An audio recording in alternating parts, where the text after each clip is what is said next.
Hi, welcome to a new year. I hope you had a wonderful holiday break.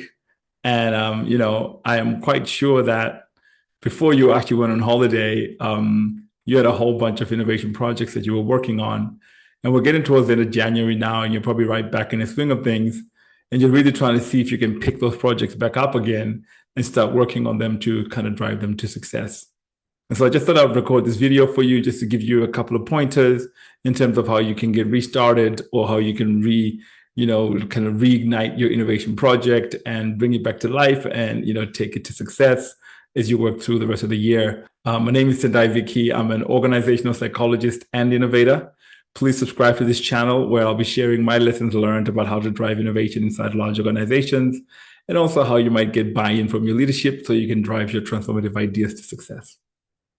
And so one of the things you'll probably be tempted to do is to jump right in, right, and just start working. I would advise against doing that because the holiday break, there's just a bit of a disconnect that happens between yourself and your idea. And so I wouldn't just like jump in and start working. I would take a little bit of a moment to do a review, especially if you're working as a team as well. I think taking a moment to do a review and kind of just aligning on what progress you could made and exactly what you're working on and whether you still want to work on it. I think that's really, really important. And the tool that I found really helpful for creating this kind of alignment is the business model canvas by Alex Osterwalder from Strategizer.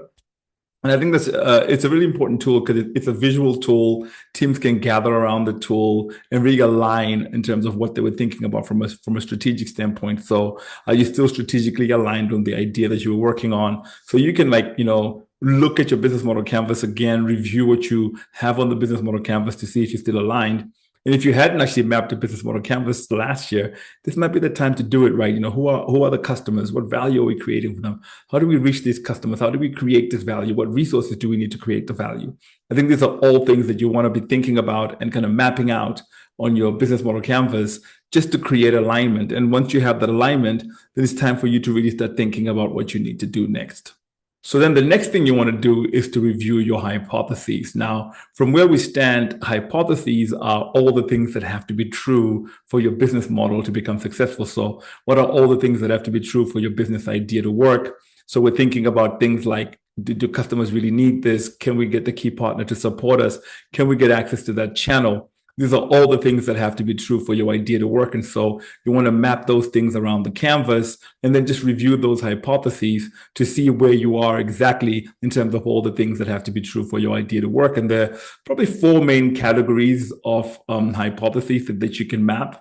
The first one is desirability, right? Do customers really have the need? Are they willing to pay for that need? How strong is the need? So that's the desirability aspect of it. The second one is feasibility, right? Can we actually create and deliver this value? Do we have the right key partners and key resources to actually do the work? The third one is viability, which means, what is it costing us? Or what do we think it will cost us to create the value compared to what customers are willing to pay? And is that difference big enough for us to have a profitable business model?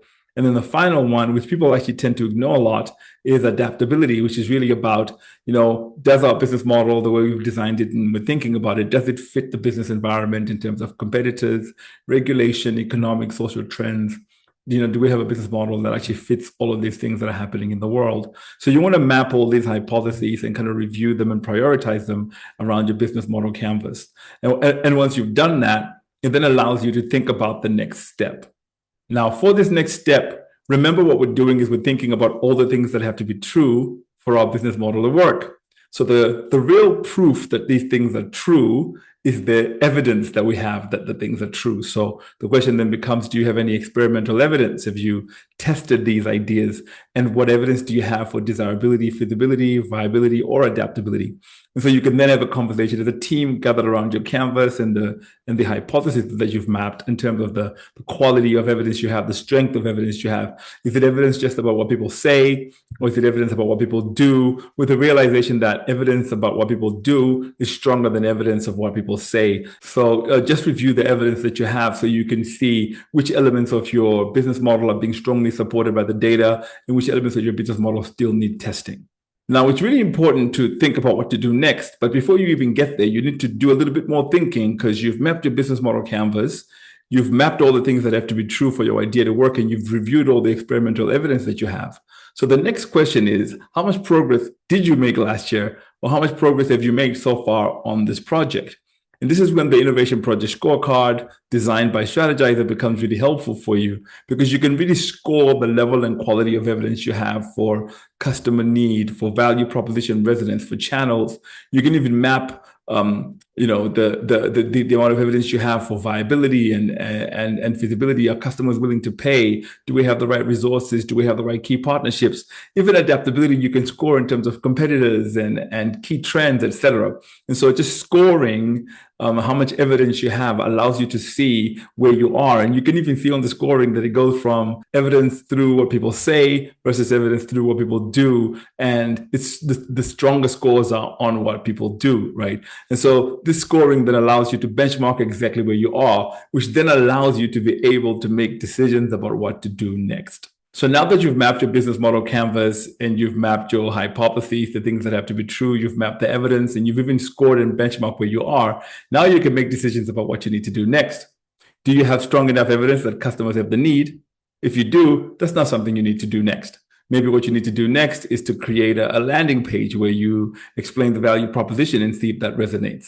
Or maybe you already know that the value proposition resonates, and the work that you need to do now is at the backstage of your business model to focus on how you might actually create that value in a consistent fashion. So maybe it's time to review your key activities, key resources, and try and find some key partners to help you do that.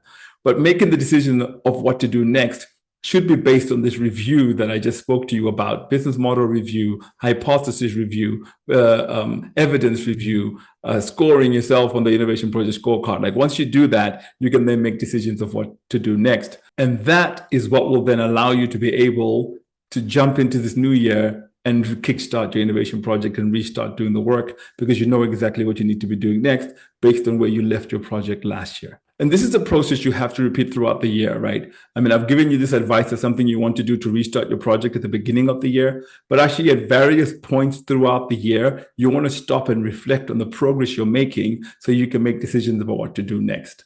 So I wish you the best of innovation luck with your project. Thank you.